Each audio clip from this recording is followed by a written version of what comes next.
The idea that the male loneliness epidemic resembles a form of solitary confinement is a powerful and unsettling metaphor. While not literal, it captures something real. A growing number of men experience isolation, emotional disconnection, and a lack of meaningful relationships that can feel psychologically suffocating. To understand this phenomenon, it is necessary to look beyond exaggeration and examine the deeper social and emotional dynamics behind it. Loneliness among men has become more visible in recent years. Many report having few close friends, limited emotional support, and difficulty forming or maintaining romantic relationships. Unlike physical isolation, which is imposed externally, this form of loneliness is often invisible. Men may go to work, interact socially on a surface level, and still feel profoundly alone. The comparison to solitary confinement emerges from this internal experience, a sense of being cut off, unseen, and emotionally trapped within one's own mind.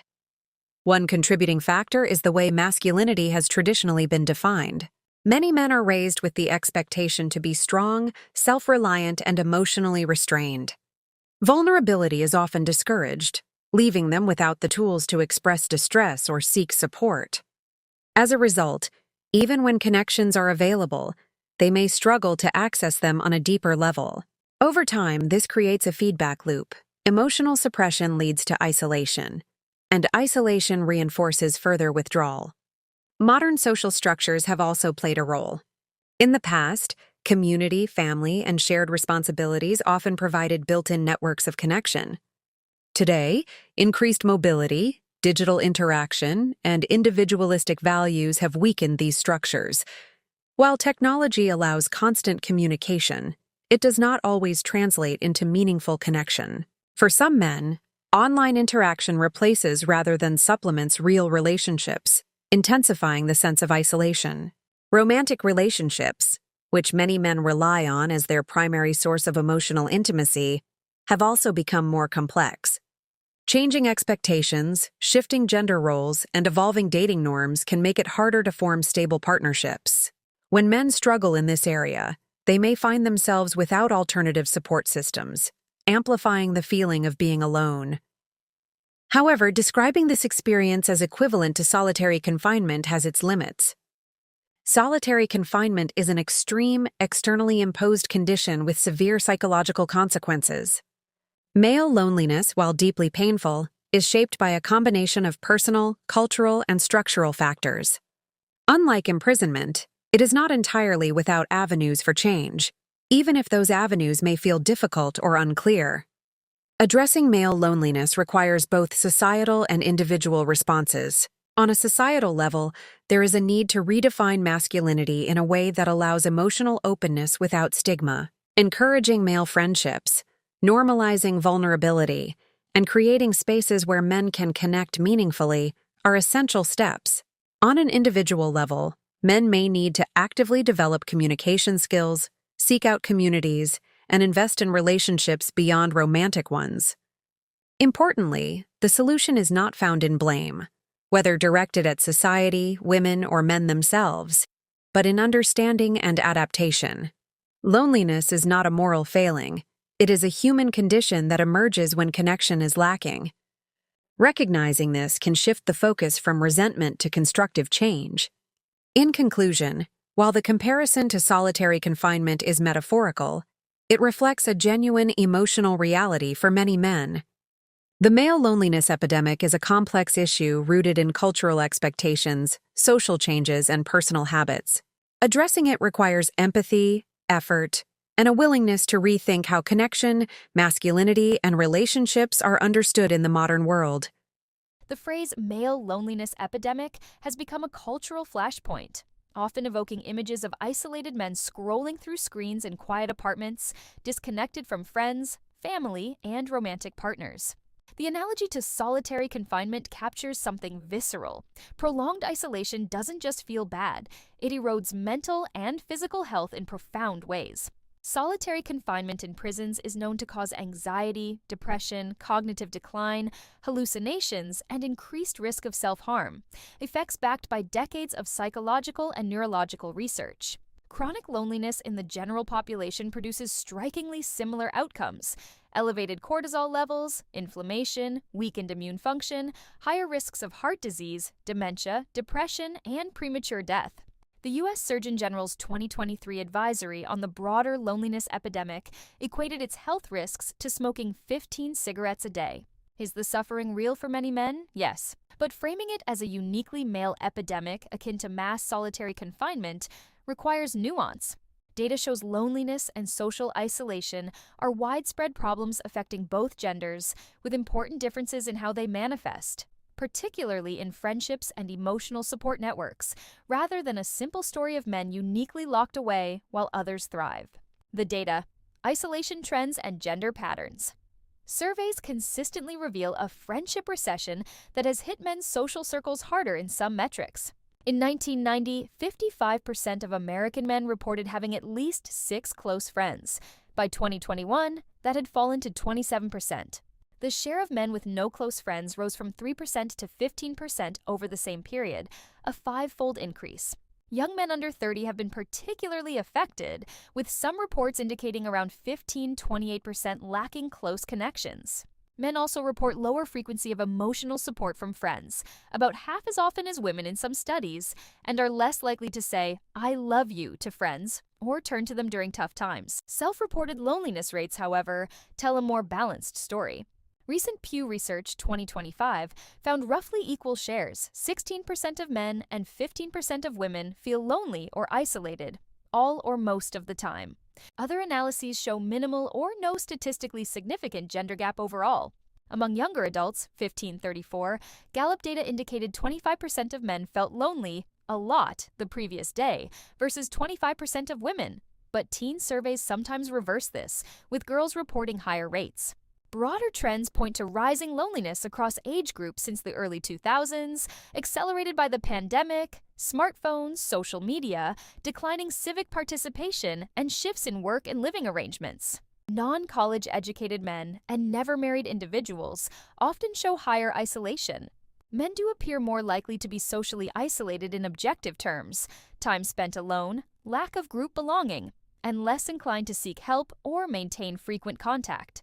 Women tend to maintain wider emotional support networks, reaching out to friends and family more readily. This difference in how loneliness is experienced and buffered matters.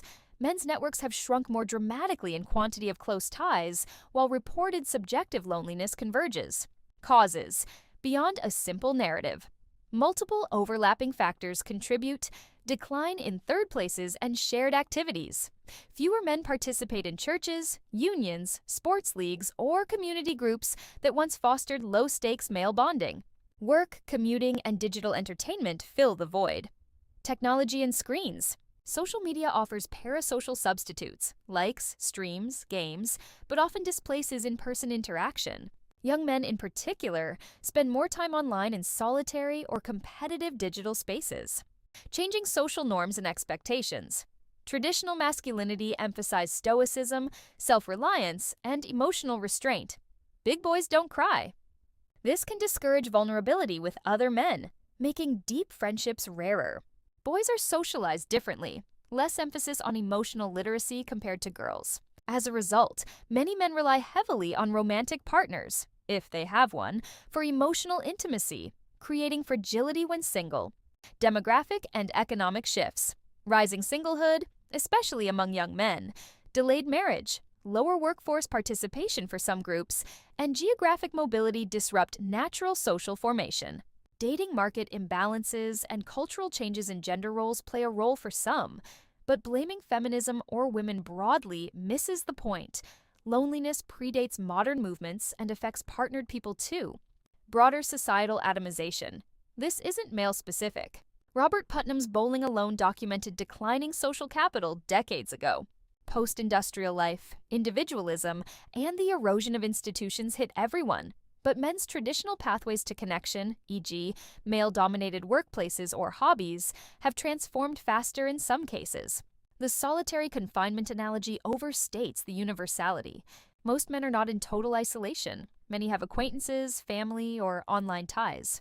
Yet, for a growing subset, especially those without close friends or romantic prospects, the subjective experience can feel confining, amplifying despair. Higher male suicide rates, nearly 4 times women's in many Western countries, underscore the stakes, though suicide involves many factors beyond loneliness. Critiques of the epidemic label are fair.